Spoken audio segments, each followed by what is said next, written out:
غور فرما رہے ہیں آپ؟ اچھا، یہ تو اعلان اس وقت ہوا ہے کہ جب صرف خیمے میں اہل بیت ہیں، اسیر بیویاں ہیں، کنیزیں ہیں، بچے ہیں، یعنی خود سرکار سید الشہداء کا کنبہ ہے، ان کے قافلے کے باقی ماندہ افراد ہیں. یعنی یہ بی بی کا جملہ گویا ویسا جملہ ہے جیسے ولایت کے باب میں رسول اللہ نے دعوت ذوالعشیرہ میں فرمایا تھا. صرف عشیرے کے لوگ تھے، وہاں ولایت کا اعلان کیا، پہلا اعلان ہے نا. اور آخری اعلان کہاں کیا؟ جہاں اپنے پرائے سب تھے، میدان غدیر میں.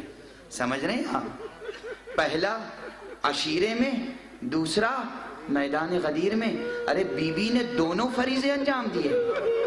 جب خیمہ جل رہا تھا تو صرف عشیرے کے لوگ تھے، وہاں کہا بیٹا تم امام وقت ہو. اور جب 11 محرم کو اسیر ہو کے چلی ہے بی بی، اور اس طرف سے لے جایا گیا جہاں شہداء کے لاشیں بے کفن پڑے ہوئے تھے، اس موقع پر بیویاں بے کجاوہ اونٹوں پہ سوار تھیں اور جناب سید سجاد مہار ناقہ پکڑے ہوئے پیادہ پا چلے جا رہے تھے. سب سے آگے جناب سید سجاد تھے، پشت ناقہ پہ بی بی تھی. بی بی کی نظریں سید سجاد کو دیکھ رہی تھیں. ایک مرتبہ جب اس طرف سے گزر ہوا، سید سجاد کی نظر پڑی، ادھر بابا کا لاشا ہے، بھائی علی اکبر کا لاشا ہے، بھائی قاسم کا لاشا ہے. ایک مرتبہ تڑپ گئے اور کیفیت یہ ہوئی جیسے معلوم ہوتا تھا روح جسد عنصری سے پرواز کر جائے گی. ادھر بی بی نے دیکھا اور پھر عجب انداز سے اعلان ولایت و امامت کیا. اے بیٹا میں کیا دیکھ رہی ہوں، قریب ہے کہ تمہاری روح جسد عنصری سے پرواز کر جائے. بیٹا اپنے کو سنبھالو، تم امام وقت ہو. دیکھا، غور فرمایا، یہاں پر بی بی نے وہ فریضہ انجام دیا ہے جو میدان غدیر میں سرکار رسالت نے انجام دیا تھا. اللہ اکبر. ہاں، آج محرم کی 19 تاریخ ہے. 11 محرم کو جو قافلہ چلا تھا وہ آج کہاں ہوگا بس تصور شرط ہے. نہ جانے کس بیابان میں ہوگا، نہ جانے کس جنگل سے گزر رہا ہوگا، نہ جانے کہاں پڑاؤ ہوگا اس قافلے کا. اور دشمن کا انداز بھی یہ تھا کہ دشمن اپنے لیے تو خیمے نصب کرتا تھا، لیکن اہل بیت کے اسیروں کے لیے خیمے نہیں لگائے جاتے تھے.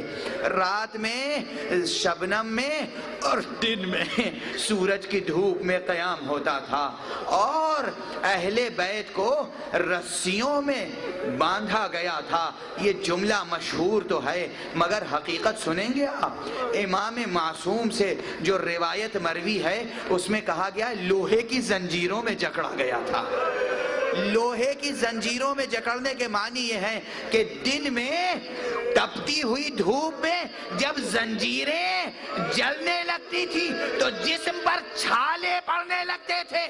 اور سید سجاد کا عالم کیا تھا؟ ہاتھوں میں ہتھکڑیاں، پاؤں میں بیڑیاں، گلے میں خاردار توق، کمر میں لنگار، اور اس کے باوجود اس کے اوپر بھی زنجیریں اور دھوپ کی تپش.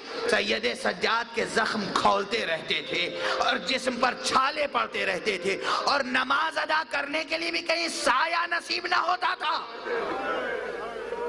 جو منظر نقل کیا گیا ہے ان مناظر میں سے ایک منظر یہ ہے کہ راہ کوفہ و شام میں ایک مرتبہ سید سجاد نے چاہا، تپتی ہوئی ریت پر تیمم کیا، چاہا کہ نماز ظہر پڑھیں.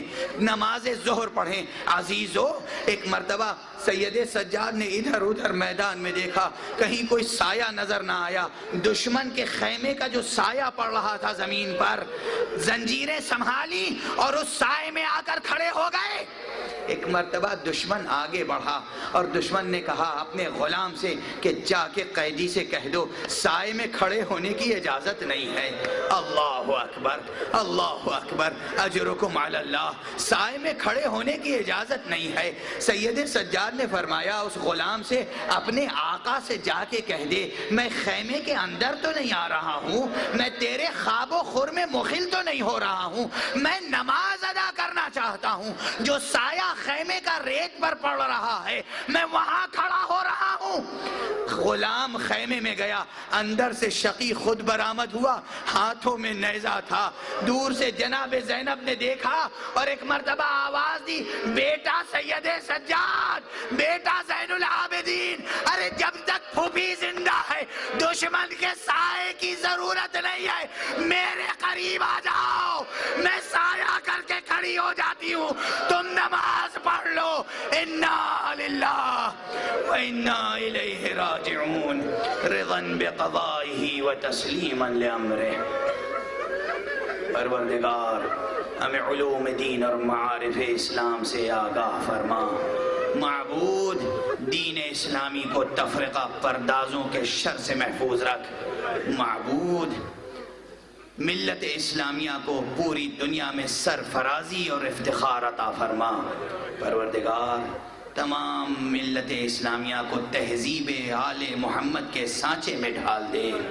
معبود سلطان زماں کو اذن ظہور عطا فرما کہ ہم ان کے ہم رکاب دشمنان دین اور دشمنان انسانیت سے جنگ و جہاد کر سکیں۔